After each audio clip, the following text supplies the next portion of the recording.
Annual exam के विज्ञान subject का 50 प्रश्नों का सेट भेजा जा चुका है।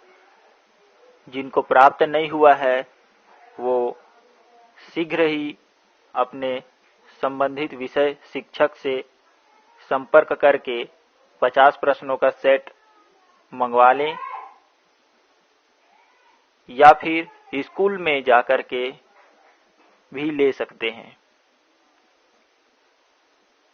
विज्ञान के 50 प्रश्नों के सेट में से 1 अंक वाले जो 10 प्रश्न हैं वो आज हम करेंगे। इनका भी उत्तर बता दिया जा रहा है।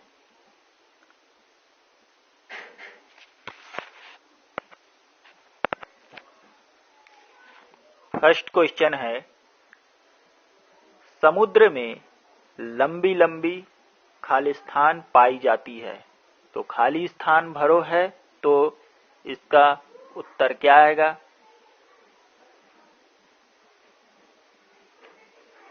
हमारे पुस्तक के अभ्यास प्रश्न में भी ये प्रश्न मिल जाएगा। तो समुद्र में लंबी लंबी खाद्य श्रृंखला पाई जाती है। खाद्य श्रृंखला का मतलब होता है जैसे कि जो हमारे घास है, उगा हुआ घास है, इस घास को खाने के लिए टिड्ढा जो है आता है यहाँ पर, तो घास को टिड्ढे ने खाया और टिड्ढे को खाने के लिए सांप आया, यानी कि टिड्ढे को कौन खा गया? सांप। फिर जो बाज है, उड़ने वाला जो पक्षी है, वो आकर के सांप को खा गया। तो ये खाद्य श्रृंखला हुआ। उसी प्रकार से समुद्र में भी होता है। तो समुद्र में जो वनस्पति होते हैं, छोटे छोटे पौधे होते हैं, उस पौधे को कोई छोटी मछली या और कीड़े खा जाते हैं और इन कीड़ों को जो छोटी मछली है वो खा जाते हैं, छोटी मछली को बड़ी मछली खा जाते हैं। तो इस प्रकार से सब एक दूसरे को खा रहे हैं। इसे कहते हैं खाद्य श्रृंखला। तो समुद्र में लंबी लंबी खाद्य श्रृंखलाएं पाई जाती हैं। दूसरा प्रश्न है, आसुत जल विद्युत का खालिस्तान होता है। तो आसुत जल जो होता है एक ऐसा जल है जिसमें किसी भी प्रकार का कोई और हानिकारक पदार्थ नहीं है। जैसे ये डिब्बा है, इस डिब्बे में अगर हम पानी भर देते हैं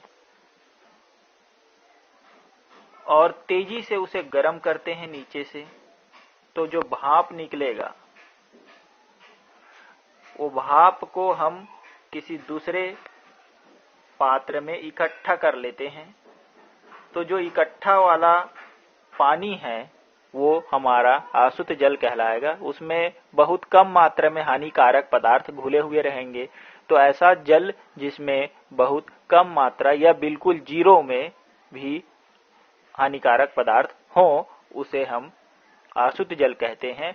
और आसुत जल में जब हम विद्युत प्रवाहित करते हैं तो वो विद्युत धारा या उसमें से हमें करंट नहीं मारता है। जैसे लोहे को टच करते हैं, उसमें अगर तार जुड़ा हुआ हो तो वो करंट मारता है, लेकिन जो आसुत जल है, जैसे इसमें भरा हुआ है आसुत जल और इधर से बोर्ड से एक तार ला दिए हैं और तार फिर दूसरे तरफ से हम हाथ से छूते हैं तो करंट नहीं मारेगा, तो वह आसुत जल कहलाता है। नहीं तो पानी में क्या होता है, नॉर्मल पानी में करंट मारता है लेकिन आसुत जल में करंट नहीं मारता है।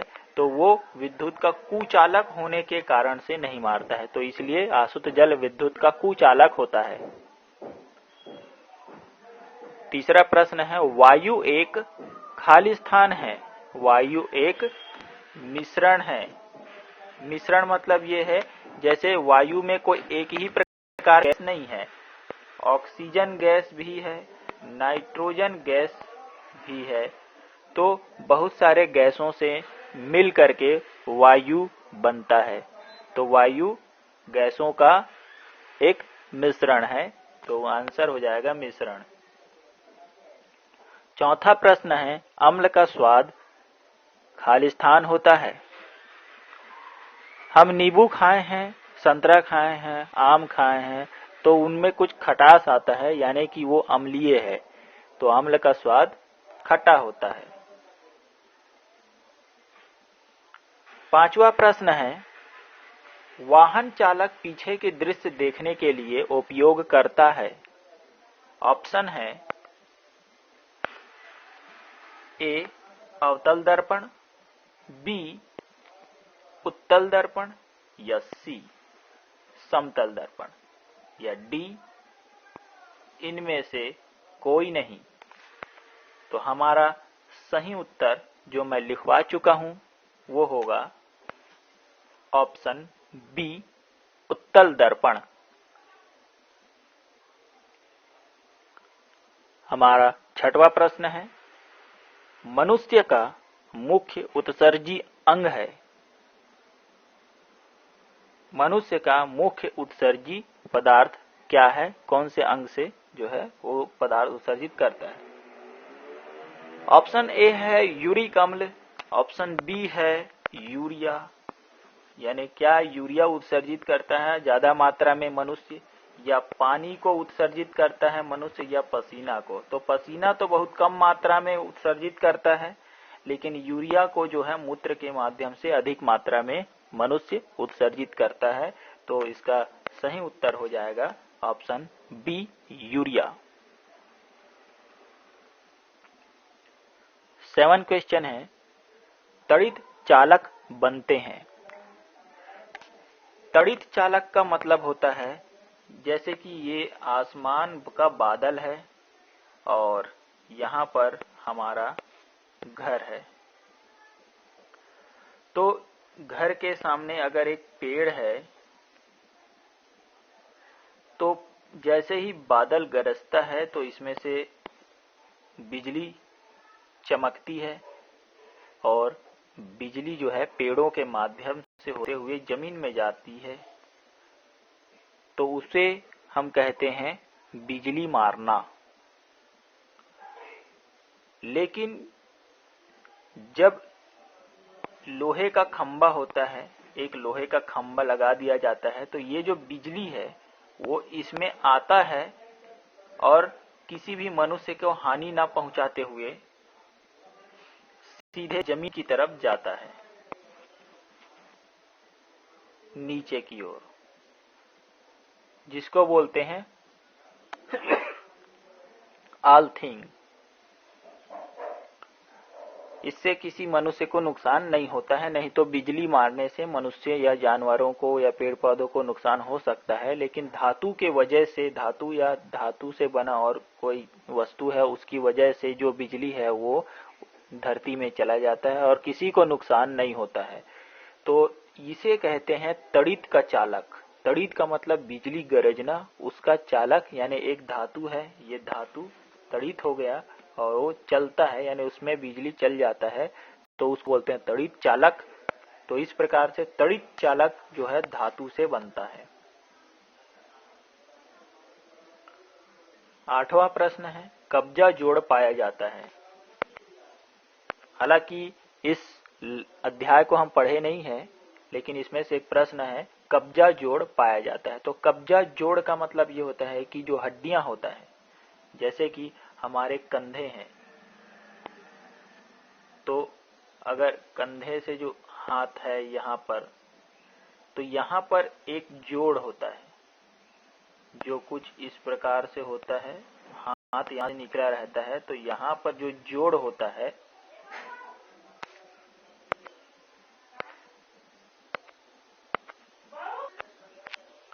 तो कब्जा जोड़ जो होता है हमारे कोहनी जो है, जैसे कंधे और कोहनी दोनों में पाया जाता है, तो कोहनी में ज्यादा बड़ा होता है। और हमारा 9th क्वेश्चन है, 10 कैलोरी उष्मा से 2 ग्राम जल के ताप में वृद्धि होगी, तो आंसर होगा 5 डिग्री सेल्सियस। बी होगा इसका आंसर। इसका जो सूत्र है वो मैं लिखवा चुका हूं, Q इक्वल टू MST होता है। M जो होता है द्रव्यमान, जो हमारा 2 ग्राम दिया हुआ है उसको पहले केजी में बदलना पड़ेगा, किलोग्राम में बदल के। S जो होता है विशिष्ट चालकता है, और T जो होता है टेम्परेचर होता है। तो हमें टेम्परेचर निकालना है। Q का मान 10 कैलोरी दिया हुआ है और M का मान है, तो इतने को अगर हम हल करेंगे तो हमारा आंसर होगा 5 डिग्री सेल्सियस। खैर इन लोगों को अभी देखने की आवश्यकता नहीं है, बस इतना ही याद रख लो अभी। 10वां प्रश्न है, हेक्टेयर इकाई है। हेक्टेयर का मतलब होता है, जैसे हम कोई वजन होता है तो उसको ग्राम में लिखते हैं, और लंबाई होता है, दूरी होता है, तो दूरी को हम क्या कहते हैं, मीटर या किलोमीटर, इसमें लिखते हैं। उसी प्रकार से हमारे पास एक एरिया है, मान लो एक खेत है, तो खेत को अगर हमको नापना है तो हम उसको क्षेत्रफल से नापते हैं। इतनी लंबा है, इतना चौड़ा है, तो दोनों को गुणा कर देते हैं। तो गुणा करने से जो मान हमें प्राप्त होता है उसे हम क्षेत्रफल कहते हैं, और इसी कोई इकाई है हेक्टेयर। तो आंसर हो जाएगा क्षेत्रफल, बी। हेक्टेयर जो है यहाँ पर थोड़ा मिस्टेक होगी, तो ऑप्शन ए होगा क्षेत्रफल।